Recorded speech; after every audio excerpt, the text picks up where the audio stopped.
I'm really going to have to compete with the crows on this one, but that's okay.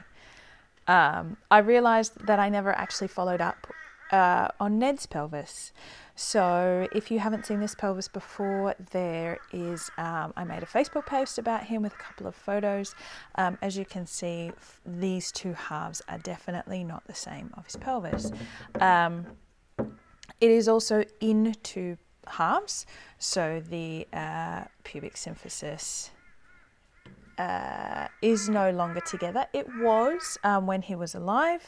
It was when this skeleton was collected. It's only in the handling of him that we see that this pubic symphysis here, if I can focus it, where it has come apart.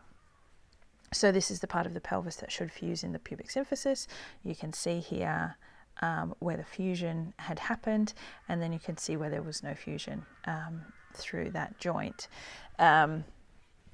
So while he did have a connection in that pelvis, it was not an overly strong one that deteriorated over time and came apart. So there are so many different interesting things about this pelvis. Look, I'm trying to juggle him into place.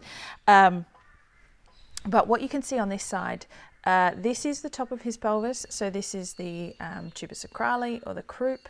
This is what creates your hunter's bump. So this is the top of the bum, and then we come down to the tuber cocci over here, which is the widest part of the pelvis, sometimes called the point of hip.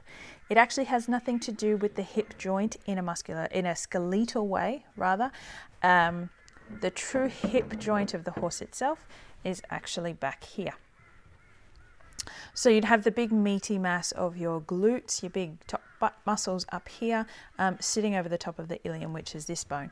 Now this is the healthy side of Ned's pelvis. And I'm showing it to you this way because I'll show you the other half in the same way and you'll be able to see the difference. So where it's the perspective that you've got, you're standing at his head looking towards his bum. This ischiatic tuberosity back there, that is the point of his buttock. So that sits on one side, one on each side of his tail, just back there. So that's what you're looking at. So the point of buttock, you've got the true hip joint, and then you've got his point of hip here, and then his tuber cocci or his croup up the top there. So that is the left side of his pelvis, so that's his good side. And then we come to the right side of his pelvis. Let me just juggle. I should have cleaned off my desk. Then we come to the right side of his pelvis, and you can see how this one sits incredibly differently. So if you remember from the photos, I had these two halves put together, and I'll show you a bit more in-depth views of how this ilium here actually broke. So to begin with, we have his croup up here. We have his tuber cocci or his point of hip here. We have, if I come to the outside, then we have his hip joint here, and, pardon me, the point of his buttock back there, his ischiatic tuberosity.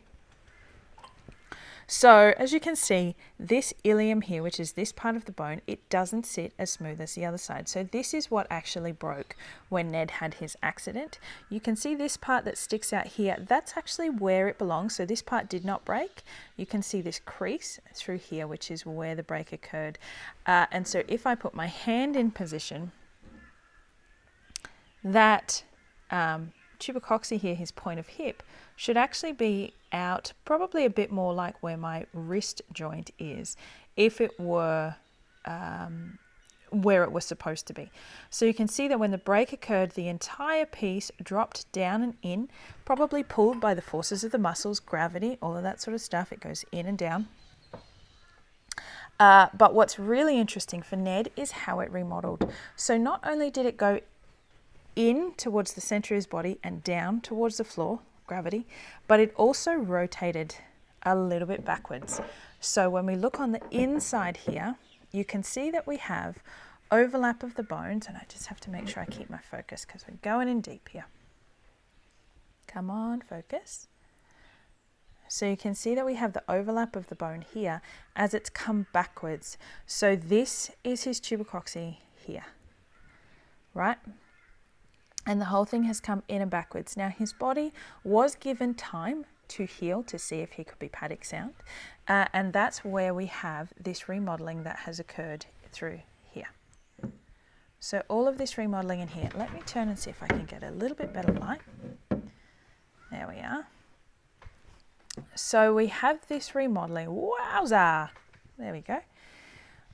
All in through here, where the body has laid down bone to stabilise the part that broke. If you have a look at this ridge up here, this is where his sacrum connects. So this is actually the sacroiliac joint on the bottom of the ilium. So this is on the inside of the pelvis. So this is where his sacrum joins in. I'll show you on the other half at the same time. So we have that SI there, and then we have, let's bring that one to the front, and we'll put that one in the back. So if we have that SI in the front here like this, we have our other SI over here. So you can see this is the left side, the near side sacroiliac here, and you can see how straight, and then the bone continues straight. Where you see the ridges are in the different colour, that's the entirety of that connection point of his SI. Now if we look over to this one, we can see the connection really comes very close to where that break occurred. So I think he was incredibly lucky to have the stability of his sacrum in place there to hold the bone and for the break to occur just on the outside of that. It does beg the question, what happened to his sacrum and his lumbar spine as this bone has curled around over the top of it? Unfortunately, we don't have access to those bones, so they're not answers that I have for you. But to show you a few different angles of this break and the remodelling, if we come to the back of the bone, so we have his hip joint here. We can see this is his tubercocci here. This is the ilium here. That's that sticking out bit of bone. That is where it should be. Our croup up here, the tuber sacrale, the true hip joint there, and our point of buttock, our ischiatic tuberosity back there. So we are actually almost sitting on the floor by his right hind foot, looking up at his pelvis. And you can see through here, as that piece of bone has come down and in and backwards, where it has stabilised. How amazing is that? Now the really unfortunate thing, well, not necessarily unfortunate, but one of the things to think through when you're looking at bare bone like this is what are the soft tissue structures that would have been influenced by this. Obviously we have the glutes on the outside, we have the tensor fascia lata that actually joins onto this point of his hip through the bottom there, that probably would have collapsed entirely. We have the iliopsoas muscle groups that come underneath here, and I really wonder how they would have been impacted for him. All of these things are pivotal in moving that hind leg. So I wonder if the reason that he couldn't come to paddock soundness was that he just didn't have integrity in the muscular structures through these areas because the bone was out of place, and the muscle just couldn't recover enough to function in these new positions and with whatever remodeling was happening. So you can see we have these small spurs that are starting to occur here, possibly where we had soft tissue connections that required more stability, and so they'd started to calcify. As I said, you know, it's just a bit of a guess at the moment, which is why I keep saying possibly and maybe and all that sort of stuff. But unless we were to see his body quite fresh after he had died, it would be impossible to say these things for sure. But what we do know is that this attempt at remodeling is astonishing, absolutely astonishing.